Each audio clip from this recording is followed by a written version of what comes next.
Kenapa sih harus mempertahankan MBG terus? Apa dasarnya Pak Prabowo? Apa jangan-jangan akan ada yang berkurang dari hartamu kalau itu dihentikan sementara?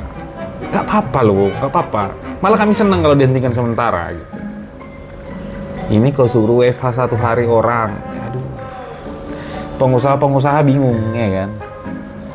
WFH 1 hari. Nggak akan efektif itu dalam dunia produksi kita gitu. Jadi bagi saya udahlah. Hentikan dulu sementara MBG. Kalau ekonomi kita sudah bagus, tidak defisit yang besar-besar, sudah surplus, oke. Kita gas MBG, tapi dengan regulasi yang baik. Gitu. Gak usah takut kali Pak Prabowo. Gak akan berkurang hartamu biar 1 sen. Atau jangan-jangan berkurang. Gak tahu lah kita. Mati kita. Mas Anies, Mas Anies.